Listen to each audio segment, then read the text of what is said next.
Well, the George Hotel is originally from 5 buildings that were built in 1760. The first family moved in 1780. The Ferrier family were great friends of Walter Scott and Robbie Burns, and that's where Tempest, the bar restaurant, is today. It actually became a hotel, and the buildings were joined up in 1860. And the Caledonian Insurance Company prior to that owned most of the area, particularly King's Hall, which was their trading hall. So it's been a hotel since 1860, it's been the George since then. I've not been here since 1860. I came 8 years ago as general manager. I used to manage the Radisson on the Royal Mile. And the company I work for, Principal Haley, it was my first appointment with them. And they bought the hotel. It was an intercontinental hotel. It was actually in quite a poor state of refurbishment and was trading generally not very well.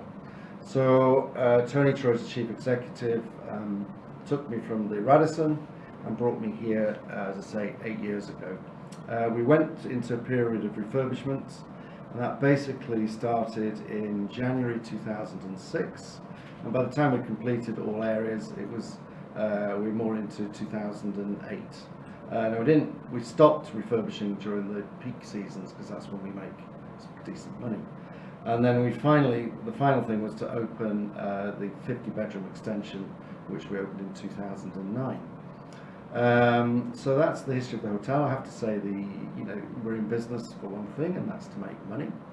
And we have grown the profit by 500%, 450% over that period of time. So it has been successful. Well, we have spent in the region of £20 million achieving it. For myself, I've been a general manager for 32 years. I was first general manager at the age of 12, which makes me a bit older than 44 now. I've worked around mostly the Midlands of England, and this is my third visit to my third hotel I've managed in Scotland. Originally one on Princes Street, which was the Mount Royal, when I was 28, 29, and then the Crown Plaza, which became the Radisson, the Royal Mile, and finally here. So 32 years as GM, so I know quite a lot about hotels. I was involved in the acquisition of the Central Hotel in Glasgow, and the refurbishment of that, which took it from a fabulous old building but terribly distressed and in administration to what it is today, which we believe is probably Glasgow's leading hotel. And then again, we spent £20 million there. As a company, we like buying old, iconic type buildings and reinvesting, or taking old buildings and making them into hotels, or just reinvesting in them. So that's basically where I am today. Good. Work in what we call competitor sets. Again, financially, we look at our positioning, where we sit in terms of financial performance. We're not allowed, because of anti-competitive laws, to know individual figures, but we have these sets so we can see where we sit. So we measure ourselves very carefully in terms of Revenue Generation Index, RGI, and where we sit there. 100 would be fair share. So anything above that is good. We generally trade within our competitor set at around about 124, which is excellent.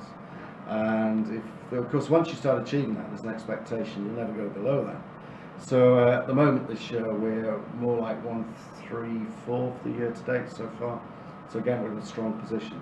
That doesn't mean to say you're making more money than last year, it just means you've got more than your market share. We then look at how we compare in terms of a glance report in context of how we performed to last year, so we can see whether we've grown our market share or dropped market share. And these are really important reports. Regarding where we physically sit, we're 4-star. The AA carry out inspection reports and we get a percentage rating. Last time I looked, in terms of city centre 4-star hotels, we had the highest percentage. Now that could change any time, depending, when you get a visit or an assessment. So last time I looked, we were the leading percentage and 4-star hotel. We're delighted not to be a 5-star because we don't have to have the costs that are associated with 5-star.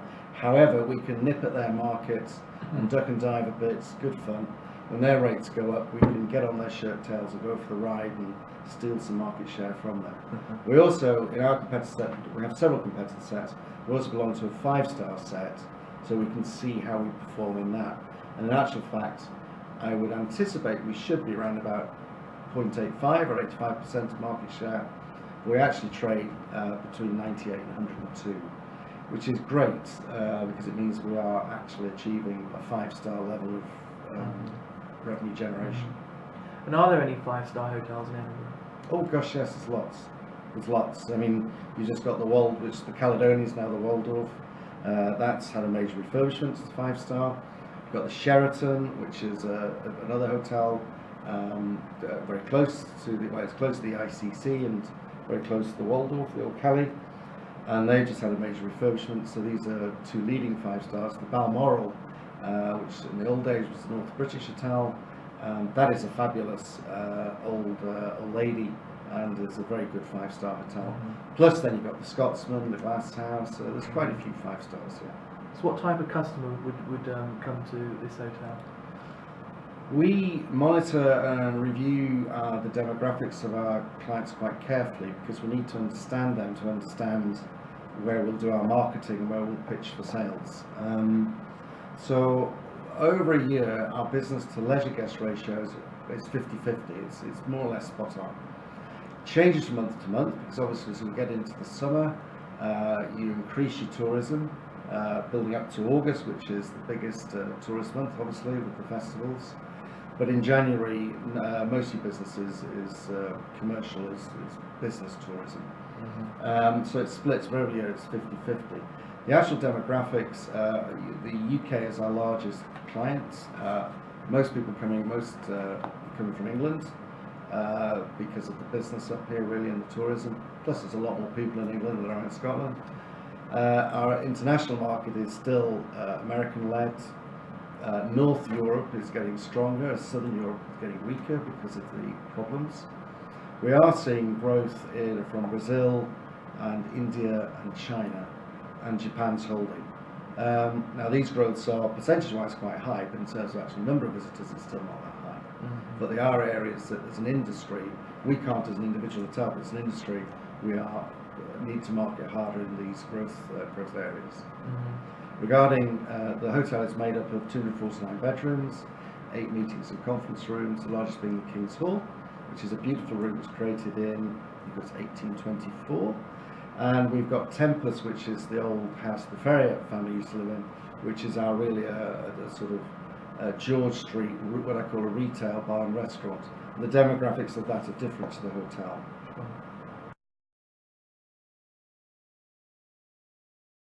Basically, I'm a hotel manager. I'm here to make profit. And when we started looking at green tourism, which was back in approximately 2007, 2008, I'll be absolutely honest to say that green issues I wasn't personally terribly bothered about, because it wasn't affecting me as I was thinking directly. Of course, you learn with hindsight, I realise that's a very bad thing to say and was not acceptable at all. We came to think more about sustainability when we felt there was commercial pressure to actually start achieving some green standards. This came because we go through a process normally September to December, which is called the RFP season. RFP stands for request for price. Everything gets abbreviated these days. Anyway, so the RFP season is when the larger corporate clients in particular go out to hotels such as us, as our company and everybody else, and asks for their rates that we bid for next year's or the year after's corporate business. There is always a section on green tourism. There is always a section to do with green issues. Now, that meant that we saw the writing on the wall regarding the realization that green issues are important to business, not just from a sustainable point of view, but from a purely commercial perspective. So we started looking at that and thought, you know what, we really need to work at this.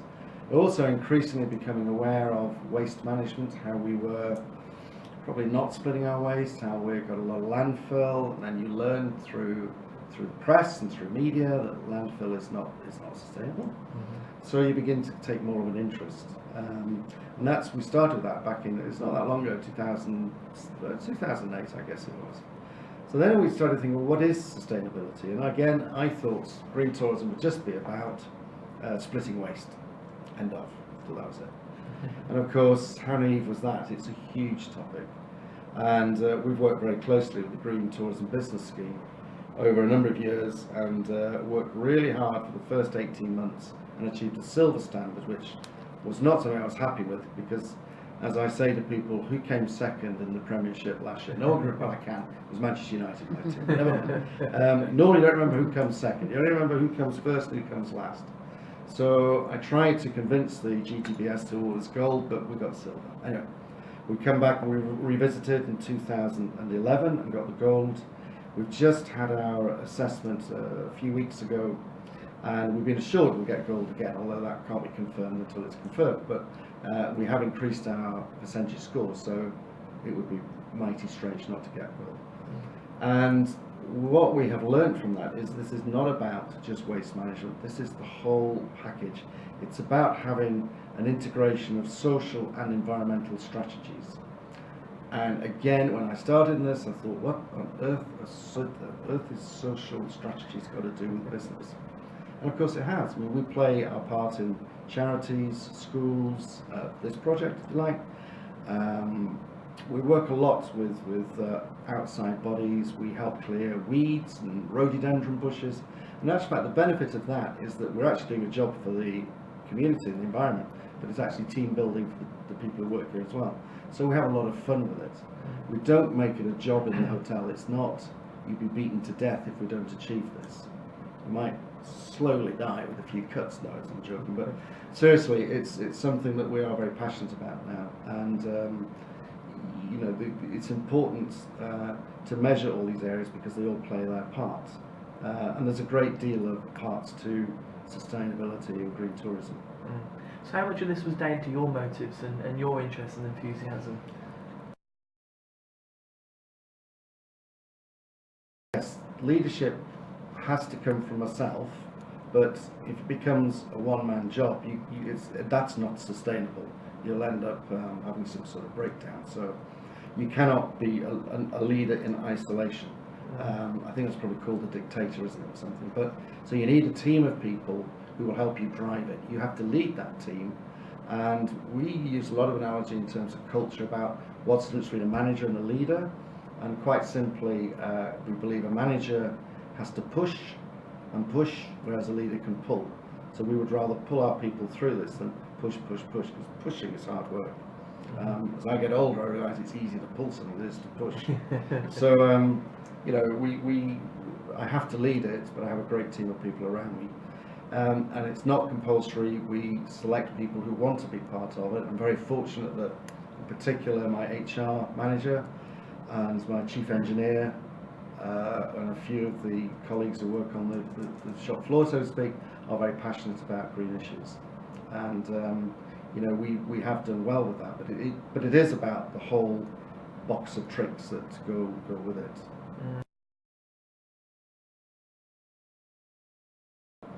Environmental issues are, now you might have to guide me, I think they are about energy management, waste management, and I think they're about probably food sourcing. These are three main areas that we spend a lot of time on, apart from the social integration. Energy management is absolutely key. Now that is key because of the environmental issues, but to us the price of energy has risen by something like 30-35%, and it's a major cost to us. So if we can manage that cost, then we save money and also do our bit for the environment. So we have invested really heavily in context of how we manage our energy. We have an energy champion in the hotel, we have an energy team. And their role is to monitor what's happening. So for example, when we came into this meeting room this morning, it was cold. That's because our culture is not to, if I booked this room in advance, which I didn't, then the engineer would have set the BMS system to kick in 20 minutes before we arrived. So we've invested quite heavily in terms of systems that can help us manage energy. Our boiler room is tremendously efficient, got very highly rated by the Carbon Trust people. We have got energy controls in every bedroom with the key control, as well as centralized control, offices. Those that we know people come and go in, so they tend to leave the lights on. I've got automated, I don't know what they call them, when they pick you up and switch on and switch off when you leave the room. So we've looked at every aspect of energy regarding electricity very carefully. We also are just in the process of doing sub-metering, because I want the energy team to be increasingly responsible, and then my next phase is to incentivize them so they get an incentive for reducing energy. Now, the only way, as I often say, what gets measured gets done. So if you can measure it, then you can actually say to people, here's your target. If you achieve that, we will give you an incentive. And it's simple as that. We try to let them have some fun, so we'll buy them dinner and let them have some drinks, and they can have a good time at the same time. But I think it is important we measure things very carefully. We have got some measurements. The CIBSE, which is the Chartered Institute of Building Surveyors, Engineers, they have a measurement which is 290 kilowatts per square metre per annum for a hotel of this size. We're actually achieving 260 kilowatts per hour, so we're well below the guidelines that are expected. And that's great because we're doing our bit for the environment, but this is a significant saving. So that represents around about 10% saving. So our objective in terms of cost is to keep the costs so they don't increase with the costs that increase, if that makes sense, by controlling consumption. We have changed every light bulb possible in the hotel to LED, and as months, I was going to say years, but as months go by, they keep improving the quality of those light fittings. So we're all the time looking to upgrade. In fact, we've just completed the whole Tempest restaurant with a much more energy efficient light bulb.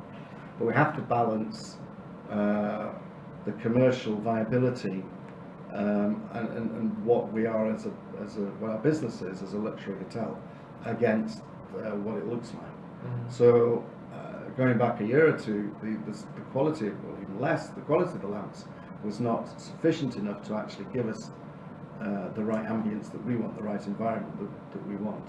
So we look at everything on energy. It includes water in, water out, aerators on taps, everything possible. Dual flush toilets. I've got a massive list, but you've probably got time to listen to it all. Sure. You also mentioned... I think we discussed a lot about energy and what our performance is, but it's how do we measure that? It's not just by good look, because as I talk about the teams that we have, and Sean, who leads it, is the chief engineer, and we discuss it very fully at every heads department meeting and every executive meeting, and these happen weekly. So it is becoming our culture. The other thing that does help us manage this quite carefully is that we have got a software program called the GET. It's a GET software. What that does, that measures our energy performance every hour of every day, 24 hours a day. It measures it against what it was to the exact hour at this time last year. Now, it's very cold at the moment. This time last year it wasn't. It's quite so cold. So Sean, the chief engineer, will be getting hourly email warnings saying that his energy consumption has increased by more than 1% on last year. It can be a bit laborious because if the weather's as simple as that, but nevertheless the discipline is, yep, we're aware of that, that's why. If you get a situation, which we have had, where there is no real difference, and therefore why would our energy, say, be up 5% an hour ago? Then he would go and check boilers, he would then literally walk the building, he'd contact all the energy champions in the business, say, can you go around and check what's happening in your department? Because you can literally go into a kitchen and you can find the chef that's just randomly put on every stove possible, because you never know, you might need everything. So you've got gas belting out everywhere. So it is down to very good housekeeping. Regarding recycling, this is a very simple thing for us now, whereas it was what I thought it was all about initially. So we're very good now at splitting out all of our recycling. We work very closely with our waste management company. So we split our waste further and further as we can. We break it down. We will take in customers and staff's batteries, or if they've got waste electrical equipment, then we'll take that on board here and we will dispose of it properly. Ink cartridges, another one. Waste oil is massive for hotels. I have seen, I better not say who, but I have seen restaurants tipping their waste oil down into drains and sewers, which is absolutely appalling. And I would, if I knew exactly who, if I did, I would actually inform the environmental health. We measure how much waste oil we buy and how much we return, and it's more or less 100%, obviously, apart from wastage, apart from usage. Pallets, another thing. Pallets get left all over the place, so you have to have a solution to getting rid of pallets. Moving forward, currently our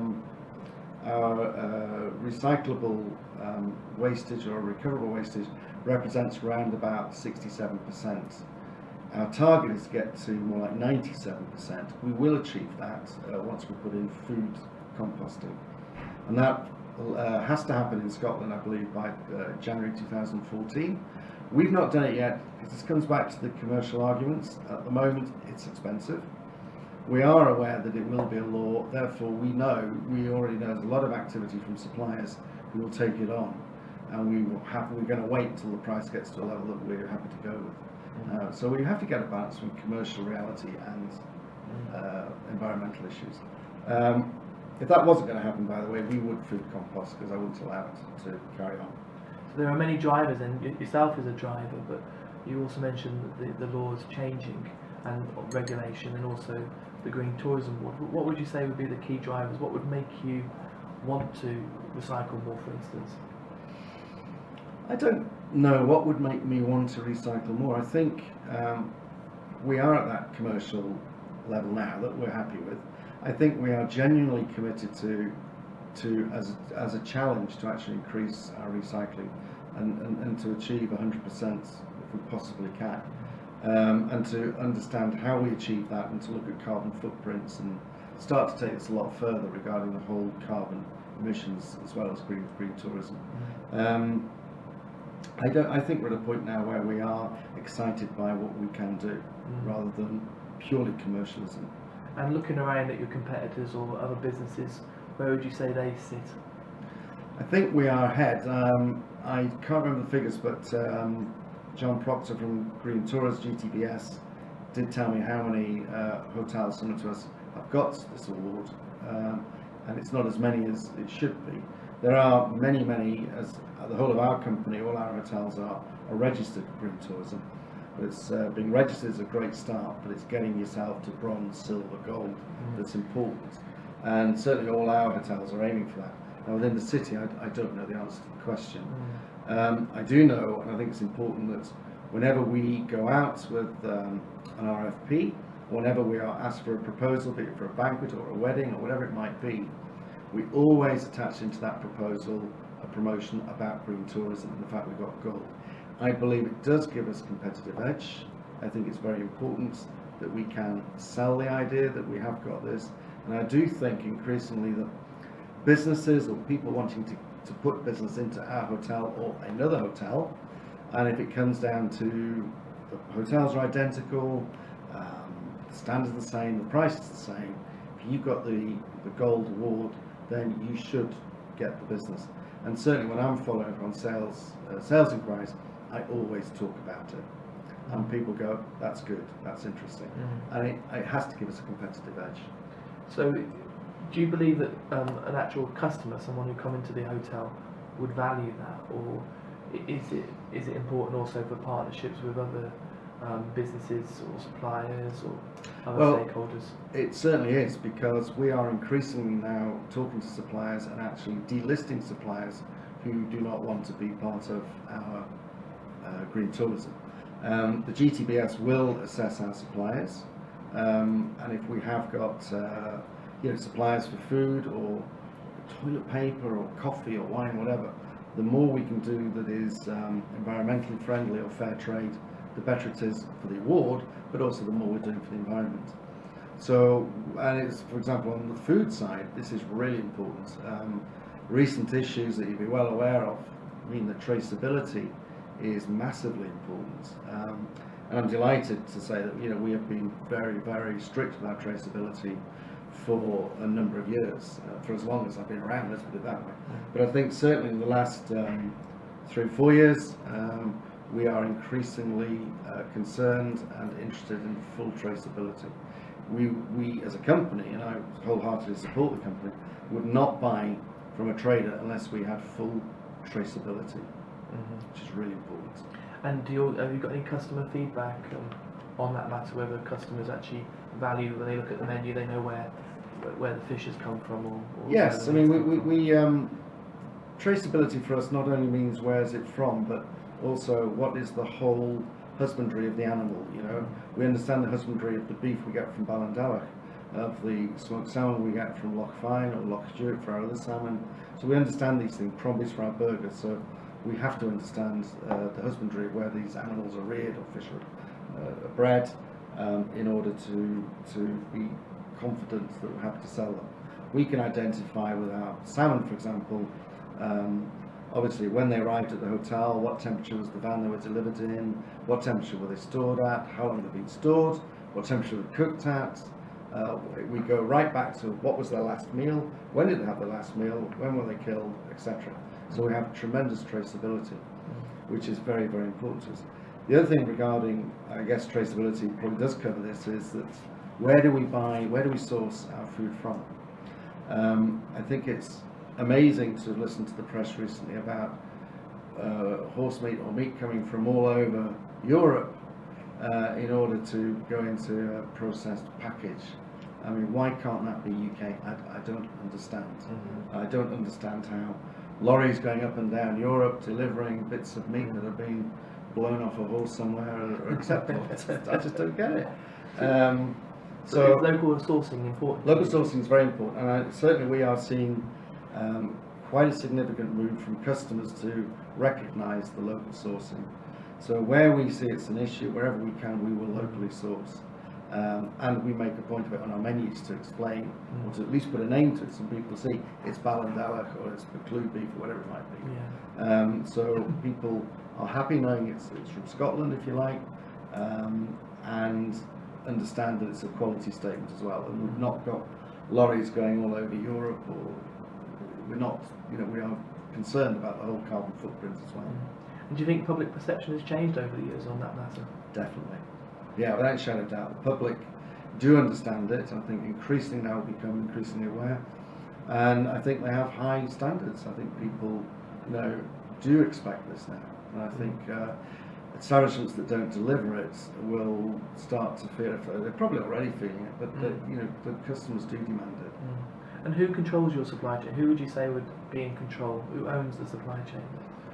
Well, within our company, we have company policies that say, David Welch, you cannot go and buy your meat from XYZ company. If I want to buy it from XYZ company, I will put it forward. We will then employ a company who are outside assessors. They would then charge us quite a lot of money, but they would then go and check the traceability and sustainability of the company, of the product we want to buy. We can recommend whatever we want, but we don't just go and buy it. It would be my responsibility ultimately under the health and safety policy. It's also, we have an excellent executive chef here, just been made a master chef of Great Britain, which is fabulous, but he's very concerned as well. So we will actually go and visit the establishments ourselves, apart from the company or outside auditors. That's because not only are we obviously interested in terms of the sustainability and traceability, but we're also interested as people to know what our product is. So the more knowledge we have of our product, the more likely it is we're going to sell it. So what advice would you have to a company that has less control over their supply chain? Well, I think they have to get control over their supply chain. I don't think it's a question. The fact is they have to, and either they need to get on with it themselves, and it is quite achievable. It's fairly obvious when you start asking people, where does this come from? And if it comes from someone's backyard in Romania, it's not going to be acceptable. However, if you know it's from Ballandalach, you know the animal's been reared there, and you can actually get that traceability by talking to the producers. And if they're saying, well, we get it from somewhere else and whatever, then it's not acceptable. I think also the big thing is not to buy processed, you know.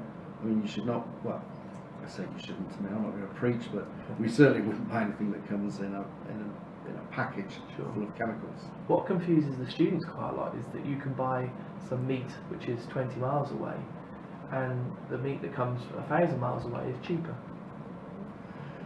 Well, it's a good point. I mean, it must be tempting commercially to buy the stuff that's from 1,000 miles away, but you don't know what's happened to that animal, what is the traceability on it. We have in this country very strict standards, and these, to achieve standards, does cost money. You have to have procedures in place that you understand exactly what the animal is, and there are marks to look for on the carcasses or packaging, but I'm more interested in seeing the stamps on the animals themselves, so you actually know the traceability and you understand where it's from. So yes, it's more expensive sometimes to buy British or UK, but I mean, you've got to have that traceability. But there's also a social side to this, because if you know your meat's coming from 20 miles away, you know that there's someone in a job. I think that's very true, and I think people, again, times are getting tough, times are tough, and I think it's very good to know that you are in fact part of the community. We certainly do make that point, that we are playing our part in the community, be it by buying locally and by going to see people who are working in these places, and they come and see us as well. It's a two-way street. So they're our stakeholders and we're their stakeholders, and that's very important. I think also the fact that we are working together means that we have that level of rapport, that if we need to see something improve, then we have a better level of control over it. And socially, I think we have got a significant part to play in the community. We employ on a full-time basis up to 108 to 170 people in this hotel. That's sustaining a lot of families, and those families have people who work in farming or East Lothian for fruit and vegetables, and it's great to know that we have a part in their lives as well. Socially also, we do have a lot of fun, apart from being in the hotel industry where we enjoy food and drink, obviously, as you can tell. We actually do play a part in terms of going out doing projects such as clearing rhododendrons over in Dunbar Way, or clearing weeds from the puffins' nests on Craigleith, clearing Leith Water, whatever. We do play a part in all these areas. The other part to that on the social side is the work with charities. We're part of a national company, but we work very locally with the people who we choose to work with. So we do work with local charities. Again, we're very confident we know where the money's going. We're very confident we know the money's reaching the right people. We're also very confident that it's being spent on the right things. I had a meeting with a charitable organisation only yesterday. We spent a couple of hours discussing the money side of where does it go, how do they use it, is it targeted or is it just given away and gets lost? So having gone through that meeting, I was very happy to support that charity now, which I'll sign up to for at least 3 years. Good. So traceability seems to be coming up as an issue both on the environmental side and the social side, but also the relationships that you build. Absolutely. I mean, these are our customers as well. We depend on each other, and I think that's a great thing. We can meet with them, talk with them, have a beer with them, have a meal with them, and be friends. Apart from having stakeholders in each other's businesses, we can support each other in business as well. That's good.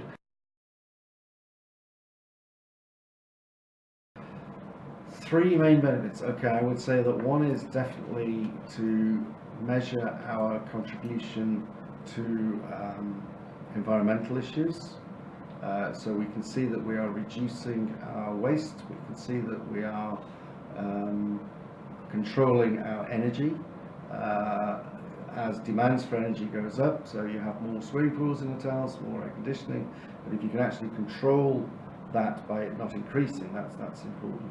I think the part you play in the community is really important, and as I say, it's not, I mean, it's business, but it's also fun, and we have a lot of fun. That's good, because you never mentioned cost, which I'd expect you to say. That's disappointing. Because you started off with the interview by saying that profit is my primary motive. Well, it is, but I guess I've changed a little bit. That's good. But do you think if I wasn't achieving the profit, I wouldn't be sat here. So do you think by having fun and building relationships with the community, having a good social impact and an environmental impact, that it reduces cost? So it's not necessarily something at the top of the agenda, but it just comes because I'm doing good. I think that is where we are today. I think where we started off, we had to spend a lot of money. We needed a new boiler room. We needed to change a lot of light fittings and lights. So we have spent a lot of money. There is a return. Now, not everybody can afford to do that. It's a capital outlay. It does pay off in the long run, and both economically and environmentally. But certainly, I would say to anybody in business who maybe doesn't have that available money to spend, you can still do an awful lot in your environment and in your social circles in your society to actually do your bit without spending tens of thousands of pounds. And did you find any drawbacks of being green? Any challenges you had to overcome? Probably with myself more than anyone else. I mean, I think the challenges are to actually understand that this is something that is important, without being, too green and fluffy and cuddly. And we think you're a leader. And what we find admirable about this conversation is that you do not perceive yourself to be a leader. Would you accept that? No. A sustainable leader, sorry. Yes and no. Well, no, I don't see myself. I have not seen myself as a sustainable leader, but I have also acknowledged that you have to be one in order to achieve what you want to achieve. What I do now, I would say that it's been quite a curve for me because, say, when I started the interview, I've been a general manager for 32 years, so from that perspective, I've managed and led teams for that length of time. And up until the last 4 or 5 years, I would not have said I was a sustainable leader. I'd have actually wanted to delegate that to someone else because it wouldn't have appealed to me. But we're in a situation now that I am because I've had to be, and I actually enjoy it, and I think it's really important. But what I do have to have is a team of people because we all need to manage and lead sustainability and traceability and all the environmental issues that go with it. Good. So one of the main premises of the lectures is a gentleman called Laszlo who's written a number of books, and that's a core text, and he makes the claim that by doing well, by doing good, that's what a sustainable leader is. Do you resonate? Does that resonate with you in the George Hotel? Yes, I think so. I think if you by doing well and doing good. By doing well, by doing good. So that means if you're doing well, you're doing good. Yes. Or by doing good, you're doing well. Oh yes, by doing. Which is it? By doing well, by doing good. Well, I don't know which way around they go, but they seem to make sense to me. That if you do good things in life, you're doing well. If you're doing well, you're doing good things. Yes, I think it's important that we all look on this whole subject as a very positive thing, and it is good to go home knowing that you've done a bit more for the world, if you like, and we've protected our profit, and we've protected some jobs, and we're doing a good job by doing well. So what advice would you give to inspire other hotel general managers to take on the sustainable agenda and do some of the wonderful things that you've done? I think they would need to look at the whole model, and I guess the start point is, like my start point in this journey was to understand the commercial advantage by being in a position to get business and also by saving money, because that's where you can start. That it has to be your first turn on. Then it is about understanding what you can do to support not only your business but to do some environmental work that will be good for yourselves, to your business, for your stakeholders, for your children, your children's children. It is all part of by going back to your Laszlo's, by doing good, by doing well. It is good, and I think it's something that every business, not just hotels, should be looking at. And I think for them to remain competitive in business, they will need to, because the pressure will grow on businesses to conform, and that's good. Yeah. You mentioned the word fun, which I thought was a nice word to use. We have fun. That's good. And so can you expand a little bit more on a time when you thought this is really, really good, and this is when I've had fun, and when the mindset stopped from being more about profit and cost?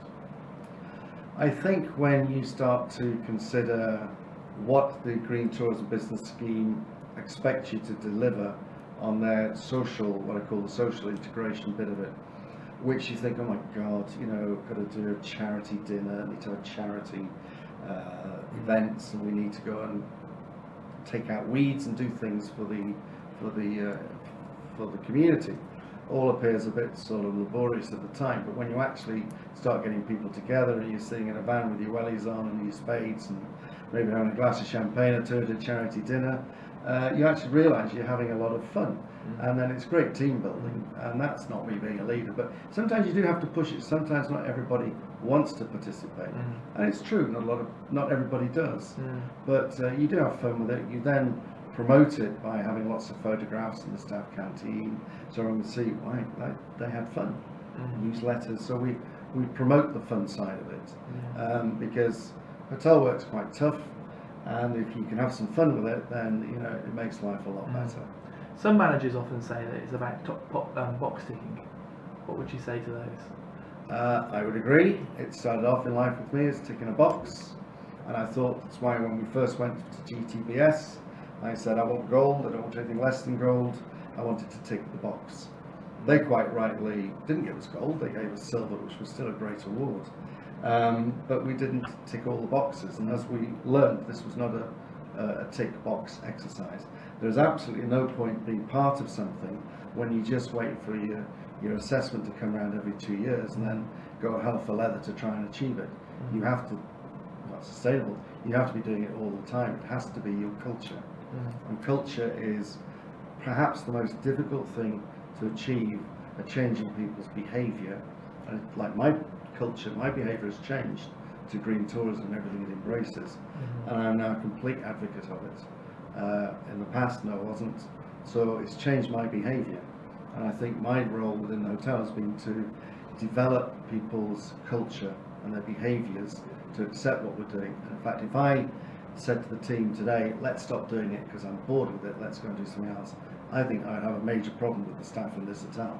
They'd actually revolt against me and say, no, we are sustainable, we think we're doing a great job at it.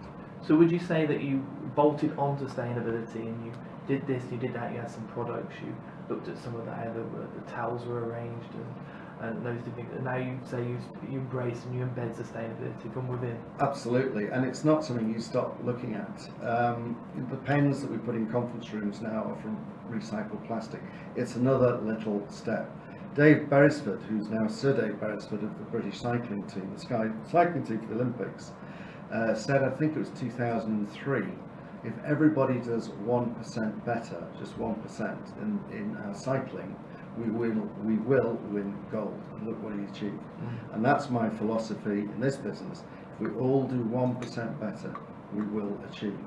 And that's what it's about. Would you say that league table, do you find that fun, going up the league table, or do you think it's a way of raising the standard? Well, both. I'm personally very competitive, and my team here would tell you I'm too competitive in many areas, but you know, we had to change the word competitive in one of our culture meetings because people didn't like me using the word, so we spent a long time discussing that one word, and we came out with that people were happy with be the best.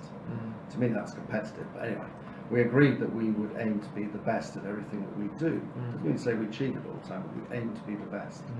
And I think people enjoy that. If you talk to my room attendants, who've got one of the hardest jobs I think in the hotel, what do you get excited about? Because that's a tough job, and the rewards are not fantastic, but they love it when we get a mystery guest and they consistently score 96 to 100% because they say because we're the best. I think being the best is fantastic. Brilliant. I think I would most definitely make the sustainability issue a grassroots issue that starts from day one. It is not something that you get your hotel running and then, oh, by the way, let's talk about sustainability, let's talk about green issues. It has to be, it starts at day one. I talked about culture earlier, but it does become your culture because it's not a consideration to do anything other than that. So to put all the principles in place are really important, and don't be limited by what others tell you, you know. It's not rocket science, this world of sustainability. It's very important. And then I would simply say, you know, you've got to be the very best at what you do. Aim to be the best. And if you aim to be the best, as I say to my people here, it's a bit of a cliche, I suppose, but aim for the stars and reach the moon would be quite good. And then go a bit further if you can. But always be the best. Lead, be innovative. Lead, be creative. are all the things you need to do in order to be the best at what you do. You've got to give it everything. And if you start on day one, then it is a culture, it is a belief. If I was building a hotel, you would not build a hotel today and put in traditional light bulbs and